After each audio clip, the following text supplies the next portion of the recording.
ठाकुर जी विदाई करने जा रहे हैं। किसकी? अपने प्राण प्यारे भक्त श्री पीपा जी की विदाई करने जा रहे हैं। कैसा दृश्य है विदाई का।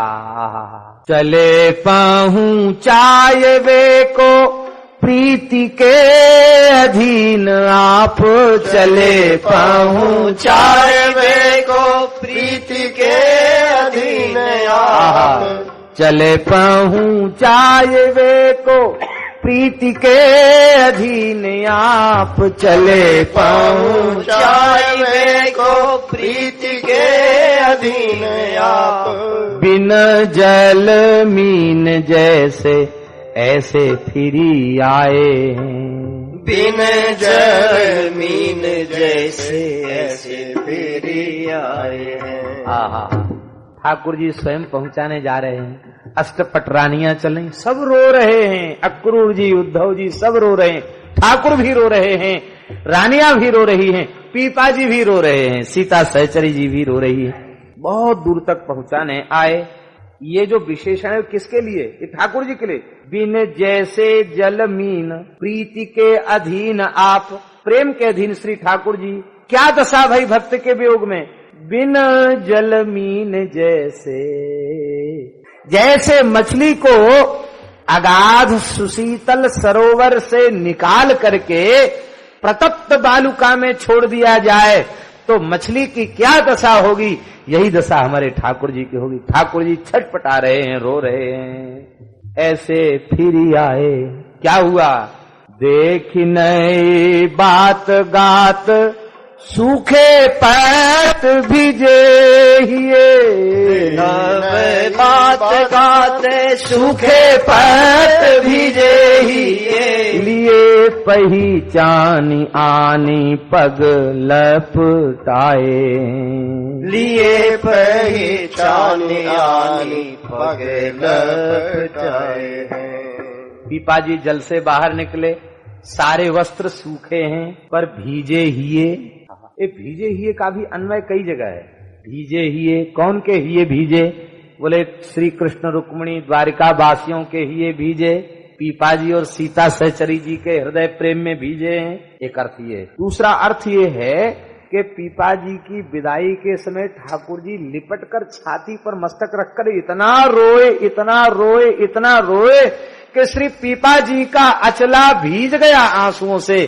इसलिए सारे वस्त्र तो समुद्र से निकलने के बाद भी सूखे थे, लेकिन छाती का जो वस्त्र था वो भगवान के प्रेमाश्रुओं से भीजा था। भक्त और भगवान का कैसा वियोग होता है, एक छोटी सी झलक हम आपको दिखाएं। श्री गिरधारी जी के मंदिर में, गिरधारी जी के जहाँ जयराम देव जी हुए अपने वृंदावन में, मिथिला से स्वरूप सरकार पधारे थे, झांकी हो रही। और श्री पंडित जी महाराज, गिरिराज जी वाले पंडित जी, पूज्य पंडित श्री गया प्रसाद जी महाराज, पंडित जी महाराज स्वरूप सरकार की लीला का दर्शन करने आते थे। अब ठाकुर जी जाना चाहते हैं, ठाकुर जी की विदाई होने वाली। पंडित जी को पता है कि आज लीला पूरी हो गई, झांकी पूरी हो गई, कल ठाकुर जी चले जाएंगे। पंडित जी ने चरणों में प्रणाम करके कहा, उड़िया बाबा के आश्रम में पंडित जी रुके थे, जय जय, अब आप हो जाओगे सो आज्ञा करो मैं गिरिराज को जाऊं। सुनते ही स्वरूप सरकार विह्वल होकर पंडित जी से लिपट के रोने लगे। और उस समय पंडित जी इतना रो रहे और ठाकुर जी इतना रो रहे, इतना श्री राघव का और पंडित जी का हृदय से लगकर ऐसा रोना, ऐसा रोना, ऐसा रोना कि हमने सुना है वहां का कण कण रोने लग गया उस समय। और लोगों ने कहा भक्त और भगवान का मिलन कैसा होता है और भक्त और भगवान का विछोह कैसा होता है।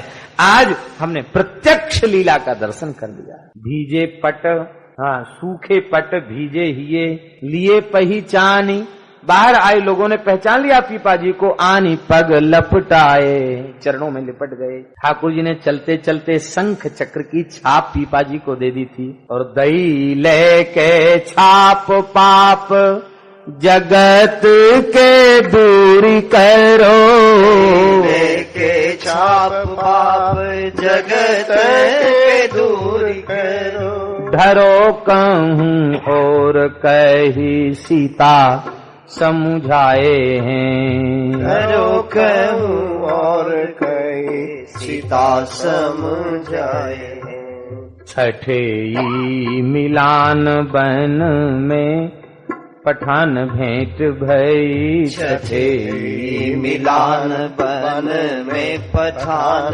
भेंट भई। लई छीन तिया कियो चैन प्रभु ध्याए हैं लियो। लई छीन तिया कियो चैन प्रभु ध्याए। श्री पीपाजी महाराज की जय। श्री पीपाजी महाराज द्वारिका सीता सहचर जी के साथ आ गए और वो तो इतनी भीड़ लग गई, इतनी भीड़, हजारों लोगों की भीड़ लगी। 7 दिन बाद लौट के आए हैं। सब ठाकुर जी का कुशल क्षेम पूछते हैं, ठाकुर जी के महलों की चर्चा सुनाते हैं। अब देखिए 2 प्रकार की बातें हैं।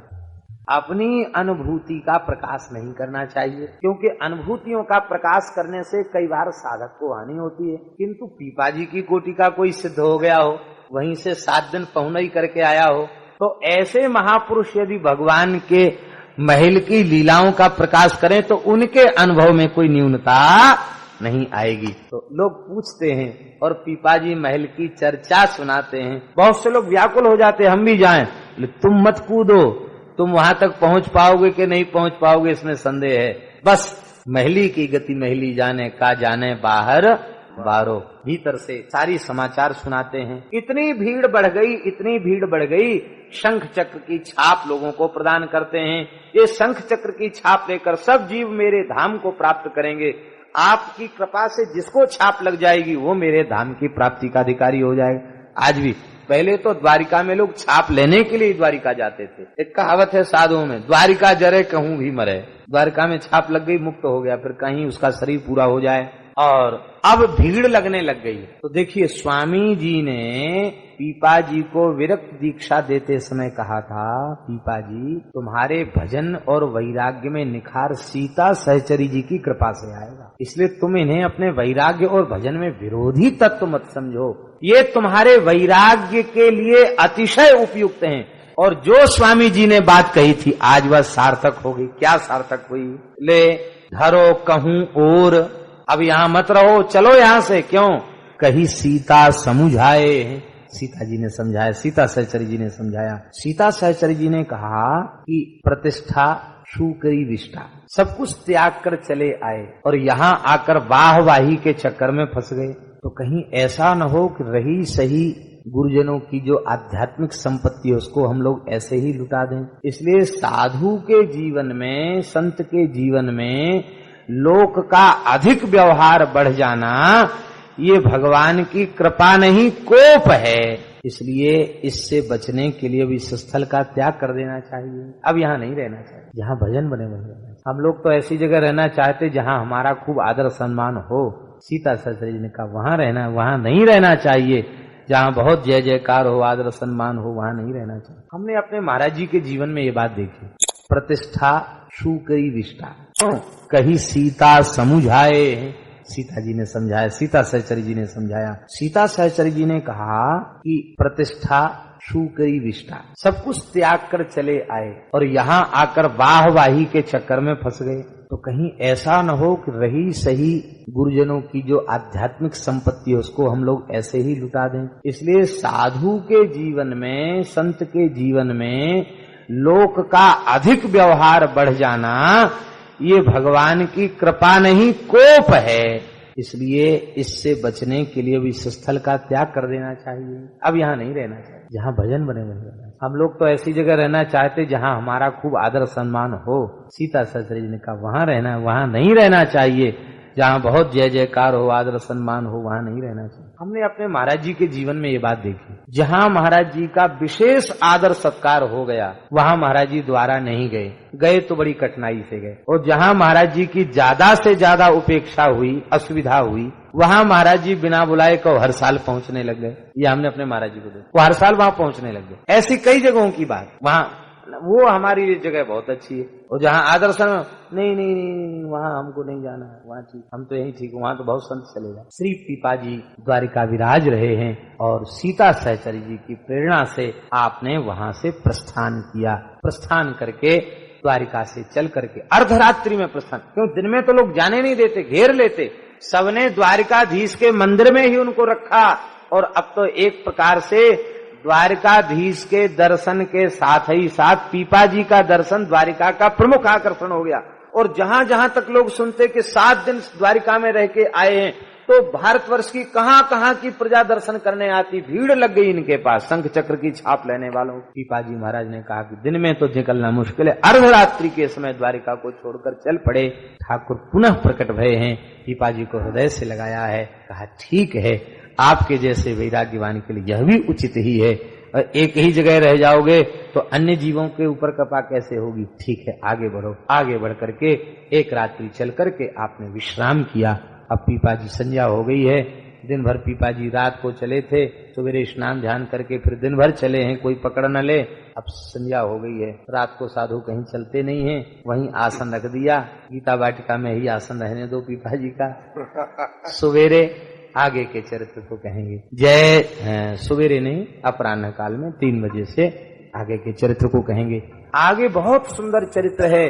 पीपाजी महाराज की परीक्षा ठाकुर जी ने ली है। सीता सहचरी जी के साथ क्या घटना घटी है, इसके बाद चीधर भगत के यहाँ पहुंचे, जहां पहुंचकर अति भक्ति की सीमा पर जाने की प्रेरणा पीपाजी को प्राप्त भई है।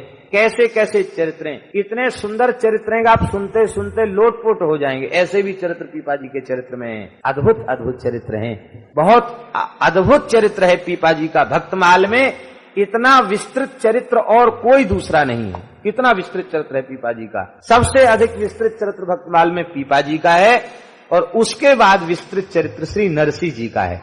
2 चरित्र भक्तमाल में सबसे ज्यादा बड़े चरित्र हैं। श्री वृंदावन बिहारी जय सीताराम, जय सीताराम, सीताराम जय सीताराम। गण को धायो सत्य कहो ते ही शक्ति सुदृढ़, हरि शरण बतायो। सत्य कहो ते शक्ति सुदृढ़, हरि शरण बतायो। श्री रामानंद पद पाय भयो, अति भक्ति की सीवा। रामानंद पद पाय भयो, अति भक्ति की सीमा। गुण असंख्य निर्मोल, संत धरि राखत ग्रीवा। गुण असंख्य निर्मोल, संत धरि राखत ग्रीवा। परसि प्रणाली सरस भये, सकल विश्व मंगल। भई सकल विश्व मंगल कियो। पीपा प्रताप जगवासना, नाहर को उपदेश दियो। पीपा जगवासना, नाहर को उपदेश दियो। पीपा प्रताप जगवासना, नाहर को उपदेश दियो। पीपा प्रताप जगवासना, नाहर को उपदेश दियो। हरिशरणम। भक्तवांछा कल्पतरु, भक्तवत्सल शरणागत वत्सल, दीन बंधु दया सिंधु भगवान श्री हरि की महती कृपा करुणा से इस युग के उनकी व्याकुलता का उदय हुआ। किसी प्रेमी के कहने पर श्री कृष्ण यहाँ कहाँ हैं? श्री कृष्ण तो द्वारिका में हैं, और द्वारिका समुद्र में है। पीपा जी का समुद्र में कूद पड़ना और श्री सीता सहचरी एवं पीपा जी का भगवान के द्वारा स्वागत किया जाना, 7 दिन तक वहाँ निवास करना, 7 दिन के पश्चात भगवान का शंख चक्र की छाप देकर के विदा करना और कहना जिन जीवों को आप शंख चक्र की छाप प्रदान करेंगे वे सब मेरे धाम की, मेरे चरणों की प्राप्ति के अधिकारी होंगे। मेरे ऊपर कलंक न लग जाए, मेरी भक्ति कलंकित न हो जाए, इसके लिए तुम्हें द्वारा जाना पड़े। नहीं तो लोग कहेंगे अब तक यही कहा जा रहा है, इतना बड़ा भक्त भगवान ने रक्षा नहीं की, समुद्र में कूद करके उसने अपना प्राणांत कर दिया, इसलिए तुम्हारा द्वारा जाना आवश्यक है। भगवान की आज्ञा से पीपा जी महाराज का दिव्य द्वारिका से प्रस्थान, भगवान का भेजने के लिए आना और पीपा जी को भेजते समय इतना व्याकुल हो जाना, प्रियादास जी को दूसरा दृष्टांत समझ में नहीं आया। कहते जैसे अगाध सुशीतल गंगा जी की धारा में मछली विहार कर रही हो और उसे सहसा निकाल करके प्रतप्त बालुका में डाल दिया जाए तो कितनी व्याकुल होगी। ऐसी ही व्याकुलता भक्त के वियोग में भगवान को हुई। कितनी व्याकुलता हुई कि भगवान ने भुजाओं भरकर पीपा जी को अपने हृदय से लगा लिया और अपना मस्तक पीपा जी के वक्षस्थल पर रख करके भगवान इतने रोए कि उनका अचला जो था वो भीज गया। इसलिए सूखे पट भीजो हियो, दासी कहते हैं सूखे पट समुद्र से बाहर निकले हैं, वस्त्रों के ऊपर जल का प्रभाव नहीं है, किंतु भगवत प्रेमाश्रुओं के कारण जो उनका अचला था वो भीज गया। सूखे पट भीजो हियो, हृदय भीज गया। भीजो हियो का और तात्पर्य है कि दोनों का हिया भीज गया। ठाकुर जी का भी हृदय भीजा है भक्त प्रेम में और भगवत प्रेम में भक्त का हृदय भी भीज गया। दोनों के भीजे हुए हृदय हैं, नेत्र भीजे हैं, हृदय भीजे हैं, बुद्धि भीजी हुई है। यहाँ आए तो अब तो द्वारिका में बड़ी भारी प्रतिष्ठा बढ़ गई। द्वारिका के नाथ भगवान द्वारकाधीश के दर्शन के लिए उतनी भीड़ नहीं जुटती जितनी भीड़ पीपा जी के दर्शन के लिए जुटने लग गई, क्योंकि बहुत दूर दूर तक यह बात फैल गई कि 7 दिन तक पीपा जी दिव्य द्वारिका में भगवान का आतिथ्य स्वीकार करके आए हैं। भगवान ने जिनका अपने महलों में पधरावनी करके स्वागत किया वे कैसे संत हैं। अब तो देश देश से कोने कोने से लोग आकर के पीपा जी का दर्शन करते, बहुत प्रसिद्धि बढ़ गई। सकाम लोगों का आना जाना शुरू हो गया। संसार तो बड़ा विचित्र है। एक महात्मा सुनाते थे तो कोई बहुत अच्छे संत थे और उनके पास कोई व्यक्ति आया, प्रार्थना करने लग गया। बोले महाराज हम बहुत कष्ट में हैं, हमारे इस कष्ट को दूर कीजिए। महात्मा बोले भैया हम तो सीधे राम राम करना जानते हैं, कोई जादू टोना तंत्र मंत्र जंत्र कुछ हमें आता नहीं, हम कोई सिद्ध महात्मा नहीं जो तुम्हारा काम बना दें। पर वो तो पीछे ही पड़ गया, कुछ दे दो कुछ दे दो। माँ सोचे हम दवा दारू भी नहीं जानते, कोई दवाई उठा के दे दें, क्या करें कैसे करें। पता नहीं उनको क्या हुआ, ऐसे ऐसे सिर खुजलाने लगे कि कोई उपाय सूझे। तब तक एक बाल उनका टूटे हाथ में ले जा। उन्हें तो पिंड छुड़ाना था पर महाराज वो बाल लेके गया, उसका काम बन गया। उसने प्रचार कर दिया। अरे बोले महात्मा का बाल है कि कमाल है, चाहे जैसी काम ना हो एक बाल उखाड़ के जिसको दे दिया बस उसकी सारी अभिलाषाएं पूर्ण हो जाती। अब तो हजारों लोग आ गए, महाराज एक बाल हमको दे दीजिए, एक बाल हमको दे दीजिए। महात्मा सोचे तो बड़ा चक्कर फटफसा, क्या करें। बेचारे मौन होकर बैठ गए, किसी को बाल नहीं दिया। तो लोगों का धैर्य टूट गया और वे सब टूट पड़े महात्मा के ऊपर। एक एक बाल उखाड़ करके ले गए, महाराज टकला कर दिया महात्मा को। तो संसार इतना स्वार्थी है कि तुम्हारे रक्त निकल जाए टकला हो जाओ इसकी कोई परवाह नहीं। पर ये स्वार्थी सकामी लोग वे ऐसा ही करते हैं। वस्तुतः संतों की उपलब्धि का वास्तविक लाभ विषयी पुरुष नहीं उठा पाता। संतों की प्राप्ति का ही नहीं भगवान की प्राप्ति का भी लाभ नहीं उठा पाते। इसीलिए संत और भगवंत में भेद नहीं है। इसलिए श्री ध्रुव जी महाराज ने स्पष्ट शब्दों में कहा, हे प्रभो नूनम विमुष्टमतयस्तव माययाते ये त्वाम भवाप्यय विमोक्षण मन्येतो अर्चन्ति कल्पक तरुम कुणपोपभोग्य मिच्छन्ति यत्स्वरसजं निरयेति नृणाम। निश्चित ही उनकी बुद्धि को आपकी माया ने ठग लिया है, जो आपकी उपासना तो करते हैं पर आपके प्रेम की प्राप्ति के लिए नहीं, आपकी प्राप्ति के लिए नहीं, अपितु अन्य हेतु आपसे अतिरिक्त पदार्थों की प्राप्ति के लिए, लौकिक पारलौकिक भोगों की प्राप्ति की अभिलाषा से जो आपकी उपासना करते हैं, निश्चित ही उनकी बुद्धि को आपकी माया ने ठग लिया है। जो भोग निरयेति रूप रसगंध शब्द स्पर्श जन्य भोग नारकीय सुअर कुत्ते गधे घोड़ों की योनि में भी प्राप्त होने वाले जो भोग हैं, उन भोगों को वे आपसे मांग बैठते हैं। कैसे? बोले अर्चन्ति कल्पक तरुम कुणपोपभोग्यम। जैसे कोई अभागा कल्प वृक्ष की पूजा करके भूसी मांग ले, कल्प वृक्ष की पूजा करे, कल्प वृक्ष प्रसन्न हो जाए, कहो भैया हम बड़े खुश हैं, तुम क्यों रो रहे हो, हम तुम्हें स्वर्ग का वैभव दे सकते हैं, हृदय खोल कर मांग लो। और वह व्यक्ति कहे कि हमें बड़ी भूख लगी है, कई दिन के भूखे हैं, एक चटाक भूसी दे दो, उसे महामूर्ख समझा जाएगा। जो कल्प वृक्ष की पूजा करके भूसी मांगे, ये संसार के विषय भूसी के समान तुच्छ हैं। जैसे किसान अन्न की खेती करता है, घुस की खेती नहीं करता, और अन्न के साथ घुस उसे अपने आप प्राप्त हो जाता है। किसी किसान से कोई व्यक्ति यह नहीं पूछता तुम्हारे खेत में कितना भूस पैदा हुआ, पूछा जाता है कितना अन्न पैदा हुआ। भूस का क्या हिसाब जोड़ना, भूस तो अपने आप मिल जाता है। ऐसे ही सार सर्वस्व जो है, अन्न जो है वो भगवान की भक्ति है और बाकी पदार्थ भूस के समान हैं। भूस जो है ना वो पशुओं को खाने की वस्तु है। पशु कौन है? विषयी बद्ध जीवों को ही पशु कहा गया। जो बद्ध जीव हैं, विषयी प्राणी हैं, उन्हीं को पशु कहा गया। इसका तात्पर्य है विषय बद्ध जीवों की वस्तु है, वो विषय को पाकर वे संतुष्ट होते हैं। भगवान के प्राण प्यारे भक्त, उनके हृदय में तो एक ही व्याकुलता सतत बनी रहती है। देखे बिन रघुनाथ पद, जिय की जरनी न जाय, आपुनि दारुण दीनता, सबहि कहूँ समुझाय। देखे बिन रघुनाथ पद, जिय की जरनी न जाय। इसलिए एक महात्मा कहते थे, हमारे वृंदावन के सिद्ध पुरुष थे, श्री मोटे गणेश जी वाले महाराज, वो कहा करते थे कि भजन करने पर भी लक्ष्य यदि भगवान नहीं है तो वह भजन की परिधि में न आकर के भोग की परिधि में आ जाएगा। और भजन की कोई विशिष्ट क्रिया नहीं दिखाई पड़ रही है, किंतु ईमानदारी से हृदय का लक्ष्य, हृदय का संकल्प भगवत प्राप्ति का हो चुका है, तो तुम्हारे शरीर की साधारण क्रिया भी भजन बन जाएगी। ये वाक्य सुनने में बहुत सरल लेकिन बहुत गंभीर है और यथार्थ है।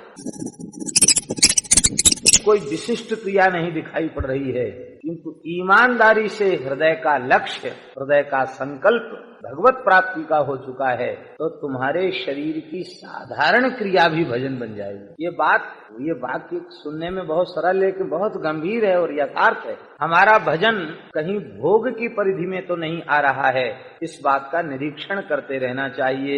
इसके महापुरुषों ने यही इसका उपाय बताया है कि भजन का मार्ग 3 सूत्रों में सिमटा हुआ है। ये भी श्री मोटे गणेश जी वाले महाराज जी के ही वाक्य हैं। बहुत अस्वस्थ थे, वृंदावन में ही दास की कथा चल रही थी, किसी ने सूचना दिया महाराज जी अस्वस्थ हैं, अपने राम दर्शन करने गए। वो संभवतः उनकी अंतिम स्थिति जैसी ही थी, बहुत शिथिल शरीर था, 100 वर्ष के करीब शरीर की आयु पहुंच चुकी थी, पर वे अपनी स्थिति में, हमने प्रणाम किया, पूछा महाराज जी स्वास्थ्य कैसा, नेत्र खोले, कहते मुस्कुरा कर, मुख पर सूजन थी, हाथ पैर पे भी सूजन थी, शरीर बहुत त्रस्त था। बोले पंडित जी हम पूछ रहे हैं स्वास्थ्य कैसा है? वो उत्तर दे रहे हैं पंडित जी भजन की 3 बातें ही मुख्य हैं, श्री कृष्ण के बनकर श्री कृष्ण के लिए श्री कृष्ण का भजन करो, बस सारा मार्ग 3 बातों में सिमटा हुआ है। हमने थोड़ी देर बाद फिर कहा महाराज जी स्वास्थ्य कैसा है, दवा ले रहे हैं? अरे बार बार क्या पूछते हो, ये की बात है, श्री कृष्ण के बनकर श्री कृष्ण के लिए श्री कृष्ण का भजन करो।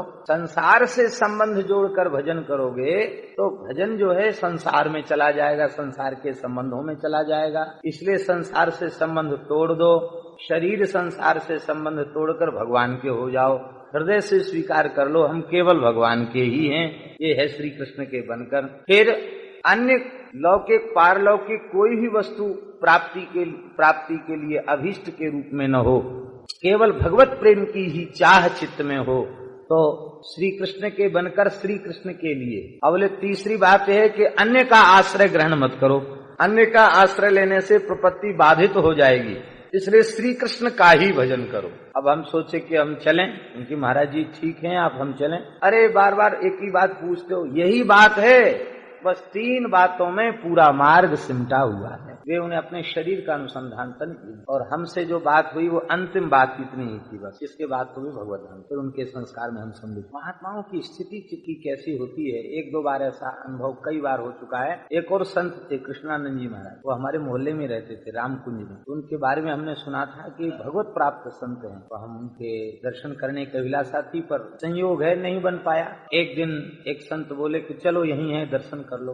कर लेते हैं दर्शन। वहां गए, वो कोई संत महंत महंत मंडलेश्वर नहीं थे जो 10-5 शिष्य उनकी सेवा में हों। कुटिया में रहते थे, भिक्षा से निर्वाह होता था, दंडी सन्यासी थे, अकेले कमरे में बैठे थे, एक भी कोई सेवक उनकी सेवा में उपस्थित नहीं था। शरीर के वस्त्र भी कुछ मैले से थे और मुख पर और पैरों पर दोनों पर सूजन थी, पैर लटका कर बैठे थे। हमने जाकर प्रणाम किया, चरणों में मस्तक रखा। हमने कहा स्वामी जी कैसे हैं आप? बहुत प्रसन्न हुए, बोले कन्हैया तुम्हें एक नजर देखना है, जिधर तुम छिपे हो उधर देखना है, कह के रोने लगे। हमने कहा महाराज आपकी तबीयत कैसी है? अरे बोले कई बात है कन्हैया तुम्हें एक नजर देखना।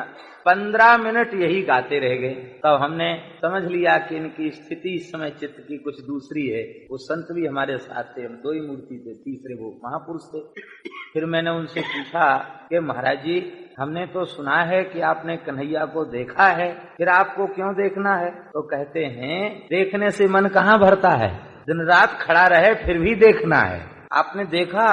तो उन्होंने बातचीत में स्वीकार किया कि यमुना पुलिन पर महाराज का हमने इन्हीं आंखों से साक्षात दर्शन किया, ये उन्होंने स्वीकार किया। अब फिर पता नहीं क्या मस्ती चढ़ी, फिर गाने लग गए कन्हैया तुम्हें एक, आगे कोई पूरा पद नहीं, बस यही लहजे में, कन्हैया तुम्हें एक नजर देखना है, जिधर तुम छिपे हो उधर देखना है, जिधर तुम ऐसे ऐसे मुंह घुमाते जाएं, जिधर तुम छिपे हो उधर देखना है। बस इतनी ही बात हुई, शरीर संसार की कोई चर्चा उनकी सन्निधि में नहीं हुई। प्रणाम करके लौट के आए। दूसरे दिन विद्यालय पढ़ने जा रहे थे तो एक संत का शरीर ज्ञान गुदड़ी से आ रहा था। उन्होंने कहा किसका शरीर आ रहा है? तो श्री कृष्णानंद जी महाराज, कल उनका मध्याह्न के बाद भगवत धाम गमन हो गया। शाम को तो हम मिले थे।